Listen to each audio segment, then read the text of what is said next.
Hello and welcome to devlog number 37. This is the first of the campaign devlogs, which we've been working on for the last couple of months since right after the first round of bug fixes following Carrier's release. I've been really enjoying working on the campaign so far because it's a lot more of an artistic pursuit than our previous updates have been. Like, obviously there's been lots of design work for what ships and craft and stuff are going to look like, but this is the first one that is pretty much explicitly focused on art and storytelling. In this devlog, we're going to talk about story setup and objectives for the campaign, the design of the campaign and how that addresses the flaws in Conquest, and demoing some of those mechanics as well, like what you're seeing in the background, and then also the tools that I'm using to make the campaign.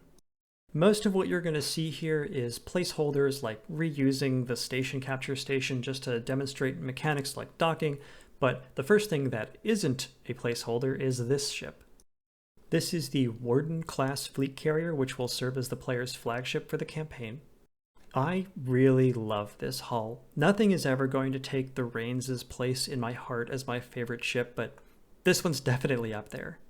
With how important this ship is, we spent a lot of time in the design phase exploring down different avenues and trying lots of different things until we got to something that I was happy with. And I think that the shape of the hull tells a really interesting story about its origin and also provides a lot of useful utility to the player that they're going to need in the campaign. Because this hull is specifically designed for the campaign, it's not meant to be used in skirmish, which gave us a lot of freedom in terms of what we could design in terms of making a ship for a specific purpose rather than something that was generally flexible and could be used in a lot of different ways and would basically serve as the player's avatar in the campaign. The backstory for this ship is that it's an old battleship, like really old, like pre-Ocello era, and the whole series had been decommissioned, and a long time ago there was a fleet admiral who really wanted to kind of force a doctrinal shift in the Alliance Navy and had this dream of creating a fleet carrier. And so when those hulls were all going to be scrapped, he grabbed 3 of them and had them converted into these fleet carrier prototypes. So they basically took the hull, cut out all the guts in here, moved all of that over to this big superstructure that was not here originally, that was tacked on to hold all of the command and control compartments and equipment, and then added the flight facilities in the form of the saddle of large pads on the bottom, as well as the angled deck over here, which I think is a really cool looking visual element. I really wanted to have the large forward superstructure, but I realized that having the pads at the back would make the craft takeoff really weird, having to ascend like 100 meters to get over the top of the tower in order to take off, but turning the deck sideways really worked out as both visually interesting and solving that problem. And then over here we've got these gigantic VLS launchers, which is an accident. I actually told Stefmo to make these C5 size, and he actually made them the first C6s in the game, and I just left it because honestly it kind of felt really Alliance Navy to do that. Like, the Alliance is very missile focused, and it's like this fleet admiral really wants to create a fleet carrier, but then the naval office just throws 288 VLS cells on it anyway because it's kind of all they know how to do. They're mostly designed for the player to use them in a defensive manner, like they'll be full of SDMs for defending against craft if you don't have a cap up or something, and then as well as a couple S2Hs for you to fall back on if you get like flanked by some rocket shuttles or something and you have nothing else nearby to protect you. So let's get our little starter fleet underway from the station here, and we'll just fly to the edge of the map while we talk about story setup. And that is going to be one of the really hard parts of doing devlogs for the campaign, because I want to show off the stuff that we're working on, but I also don't want to spoil any elements of the story, because I think we have a really interesting story coming together, and I think people are really going to like to play it, and I don't want to spoil any of the big reveals or the big plot moments. But talking about the setup is easy, because that's the things that you learn about the story right at the beginning. It's the basic premise. So if you're not familiar with the lore, basically the OSP is a part of the Alliance that wants to secede. There's a lot more complexity to that, but I'm not going to go through all of it here. Basically, the core conference, the government of the Shelter Alliance, wants to take the systems back because they're worried that the OSP leaving is going to cause Shelter to disintegrate, and a lot of people have a vested interest in that not happening. And so in order to do that, they've basically instructed Fleet Admiral Winchester, who is the head of the Alliance Naval Office, to invade the systems and take them back for the Alliance. And in order to do that, he's basically going to have to use half of the entire Alliance Navy to try to break through the blockade in Bethel. And the Alliance Navy is stretched really thin at the current year. There's like single ships that are doing patrol routes that normally entire fleets would be covering. And so if you played the final tutorial mission, Final Battle Problem, what that is basically a protectorate force has penetrated into Alliance space, and they're defeated in the tutorial, but the survivors of that attack are interrogated, and the hyperspace route that they took to get into Alliance space in the first place is basically interrogated out of them. And so Winchester sees an opportunity to send a small number of ships scraped together from whatever can be spared and send them through that hyperspace route to try to basically create a distraction and attack a target that's important enough to pull off a number of the blockading ships in order to make things easier for the gate crashing force.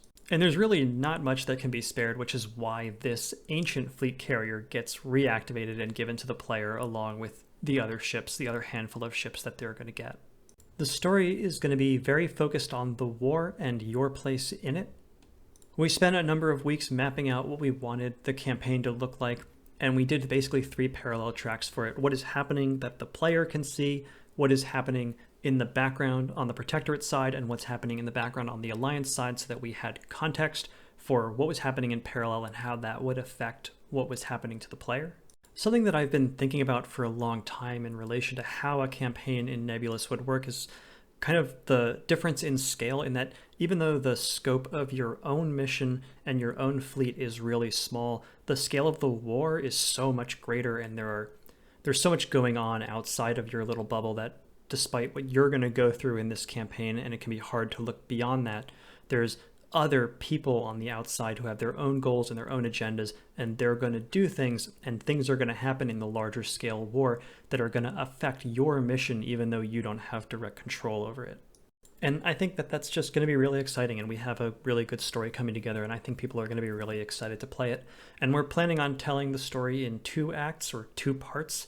The traditional 3-act structure doesn't really make sense for this story because traditionally Act 1 is the status quo pre-inciting incident kind of setup, and we've already passed that at this point, right? The war has already started, the inciting incident has already happened, and so that doesn't make sense to have a first act there, but we have a very clear division between 2 parts of the story where a major event is going to happen that's going to delineate the objectives that you have to accomplish and like the environment that you're going to have to do that in.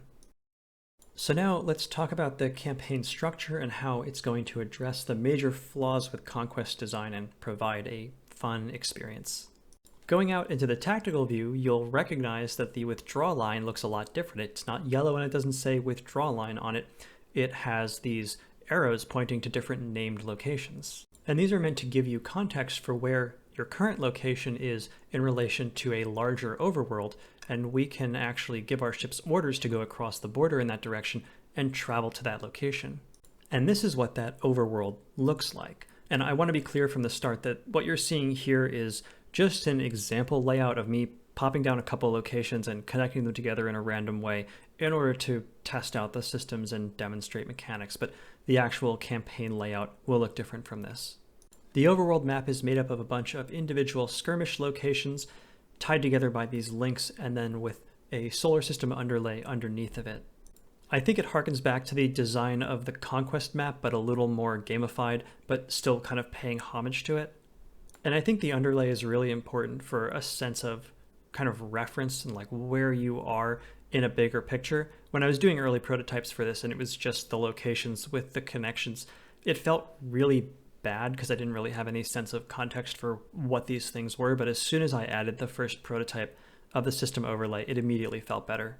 Now the individual links here are obviously a big departure from the movement system from old Conquest, and the reason for that is that in order to make the campaign flow in a more interesting way, there needs to be a way for me to restrict how you can travel around the map, because there are certainly going to be players that are going to just try to go straight to their objective at Bulwark over there, and they're never going to touch anything in between, and that's just not gonna, they're just going to skip over the whole story.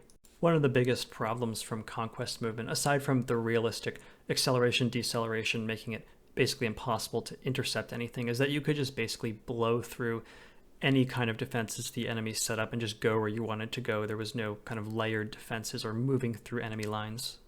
Another important thing about this, and a major flaw of Conquest, is that this enables us to design every individual location to make sure that it actually has interesting gameplay and we don't end up with the abyssal 24/7 that the more realistic Conquest layout basically lent itself to. And we had to constantly try to come up with all of these contrivances like gas clouds and debris fields and stuff over planets in order to make them not so boring or so tactically uninteresting. And the scope of the player's involvement here is also much smaller. It's a single task force that you're driving around and attempting to accomplish an objective with, while the rest of the war happens around you. So it's much more of an operational level rather than a strategic level. And that plays much more into NEB's strength as a tactical game, keeping you with your ships and letting you build a relationship with them, basically making it your fleet. There's no more production chains to worry about, no more nebulous Factorio command, although logistics are still going to be important. You're still going to need to care about supplies and fuel for yourself. The Mercator is going to make a reappearance, and it's already back in the game, even though it's not visible here, as your mobile supply base. You're going to need to loot ammunition and repairs from OSP stations as you go through the areas, and I kind of really want to sell that behind enemy lines desperation feel. And not to spoil anything for the story, because I really want to avoid that, but there will be lots of opportunity for you to cut Protectorate supply lines as part of your objective to improve your chances at being successful. You'll also notice that the starter fleet that we have here in the first area is pretty small. One of the other major flaws of Conquest, and I feel like I'm saying this a lot because there were a lot of flaws in Conquest, is that it dropped an entire navy of 100 ships on you at once. And it's just too much for one person to manage, and it just always ends up trending downwards, and you never really get a chance to catch your breath or a chance to really build up. So due to how hyperspace and nebulous lore works, basically your fleet gets scattered around the system when you exit hyperspace, and so you can move to these different locations and kind of collect different ships as you go along. And so that serves as a way to help new players who, and we've got to acknowledge that a lot of people who are going to play the campaign are not going to have played the tutorial, and they need to have a way to kind of scale up their involvement where they're not just having 15 ships to manage right at the start. So you can build up your fleet as you go, and it also serves as a way to replenish your losses as the campaign goes on.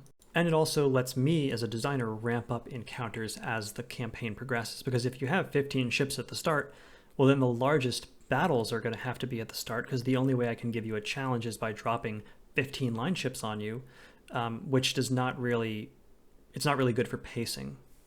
So with this steady fleet build, we can introduce the player to different OSP ships as they go. So like in the first couple of areas, you'll only encounter shuttles and tugs, and then as you move further towards your objective, you'll start to encounter line ships, and then carriers, and then Ocellos, and whatever. And the player's fleet is also fixed for this campaign, so it's designed by me and put into the game as the player is going to use it. Maybe we'll do like a New Game Plus kind of thing where after you've beaten the campaign, you can do a run with whatever fleet you want, but I really wanted to resolve that problem with Conquest, where the very first thing that you had to do in Conquest was go through a giant fleet building process, and it's just a giant brick wall when someone just wants to go have fun and smash spaceships together. And also not very new player friendly, and a major important thing for a campaign is an introduction to the game for new players. I've seen a lot of people in the comments on the YouTube videos and in the Discord asking for like a high fleet kind of campaign, and I have a lot of issues with high fleet from a design perspective, the biggest one being the division between the overworld and the battles feeling like two different games that were smashed together, which is exactly the same problem that Conquest had, where you take these two really interesting concepts and they make each other worse when you put them together. And so based on that lesson from Conquest and how bad it feels to have that brick to the head transition between the two game worlds, I really wanted to make sure that a core goal for this campaign was that we don't take the player out of skirmish. You travel with your ships from location to location, and you do it by flying over these borders. Now, obviously, this animation that you're about to see needs a lot of work still, and there's a lot of rough edges to sand off of it. But it's meant to be like a kind of seamless mask for the loading in the background as we switch from one location to the other. And so we've crossed the border, all of our ships have flown away, and we pop right down into our next location at the border of Canyon, traveling from the direction that we came from.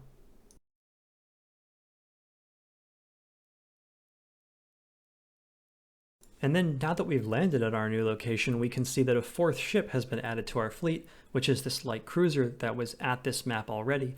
And since it was assigned to our player faction, as soon as we land here, it gets added to our fleet, and we've kind of collected it as part of that building up our fleet as we go. And some ship pickups could be like this, where you just kind of find them, and then some of them you might drop in on the ship fighting for its life and you've got to go rescue it, and lots of other opportunities for interesting ways to retrieve your ships and also ways to tell story points at the same time. And one final treat for the campaign before we move on is that I've put in a lot of work to make sure that all of the stuff that I've done for campaign engineering work works in multiplayer, and that it will be able to work in co-op where 2 players or more players can control the same fleet and go through the story together. I'm getting really accustomed to putting big surprises in the second half of my devlog, so anyway, here's the campaign editor that's built into the client now. I'm using this to build the actual official campaign that you're going to play, and this editor is going to ship with the game when the campaign releases.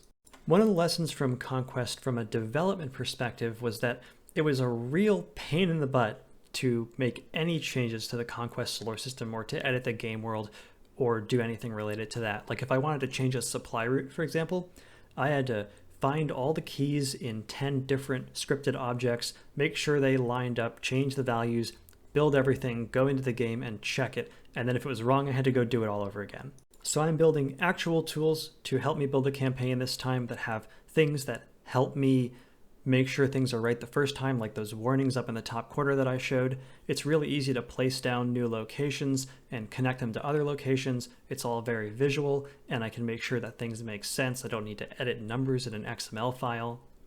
I can give the location a name, and the reason that I gave all the places in here these silly names is because I wanted to illustrate that the actual skirmish map doesn't have to match the location name, so you can use whatever map you want to create a location of whatever name and for whatever purpose you want. And then we've got the map underlay editor here, which, like I said before, provides a lot of really critical context in terms of where the locations that you're actually fighting at lie in terms of the larger picture, and help make things a lot more visually appealing as well. I can select these individual elements and change them however I want using this inspector down here. I can add things, add children, delete things. I can change individual values. I can change the color of the planets, for example, and these colors don't serve as like an actual capturing the location kind of color. The reason I picked red for them was just to really sell in a visual, visceral way. Like, you're in enemy territory right now, all of these planets are red. Everything that you go through is hostile territory, and I think the red planets everywhere helps make that apparent. You can edit tons of parameters in these. I can like increase the number of rings here. I can change the colors of them to whatever I want, and I can basically tune the appearance of the system to be anything that I want it to be. I can do the same thing for the other elements as well, like the asteroid belt. I can select that and I can give it more rocks, for example, make it look even denser. So I can add 2000 here and it will just update the asteroid belt to have a more dense appearance. And then scrolling down further, we've got the list of all the factions. Right now I've only got 2, which is the players faction and then the protectorate faction, just so I can spawn enemy ships. But I could add like allied alliance navy factions so that I can add other ships that are not controlled by the player but are still friendly to them. And then down here we've got a list of campaign ship templates, which is just a really convenient way for me to add all these ship templates and then spawn them wherever I want.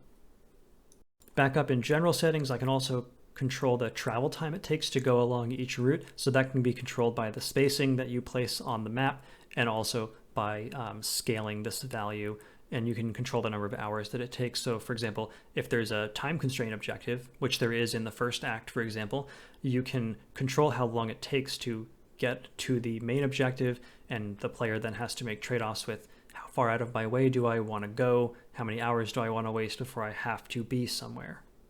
And all of this is just the overworld. You can go to each one of these locations. You can right-click enter location, and it will load you into the map as well as all the entities that you've placed, which is why all those random blue squares and stuff, or blue cubes, were around the map that you were seeing. That was kind of my just demonstration of arbitrary entity placement.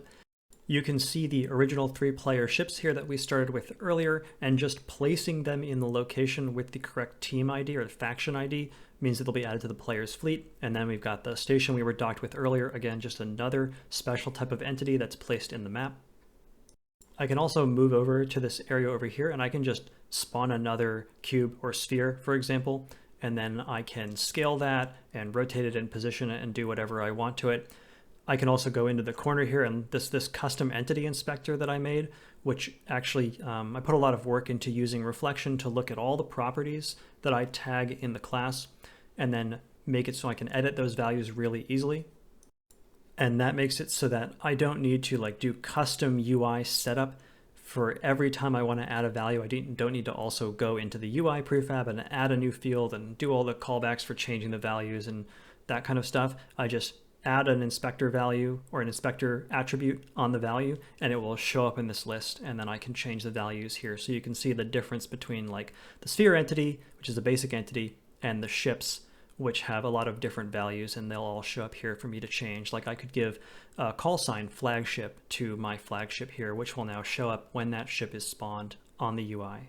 If we back out of this location, we can go over to Ravine, which is the second location that we went to in the demo from earlier, and we can see that I placed some other entities in here, and you can also see the Persistent Inquisition, which is the light cruiser that we collected when we arrived at the location.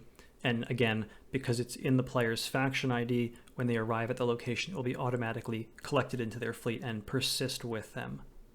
And I can also do this for enemy ships. So I can choose the Protectorate faction, and I can choose the turret line ship and place that one down, and it will spawn that into the map, and I can do another one too. And the big thing that you're probably not noticing here is that this is very different from how the game was originally designed to operate. When you're loading into a skirmish game, if you pay attention to the loading screen, it says like transferring fleets to host and receiving fleets from host and spawning ships. The way the game was originally designed to work is that all the players send their fleets to the server then sends everyone's fleets to everyone else, and everyone spawns all the ships.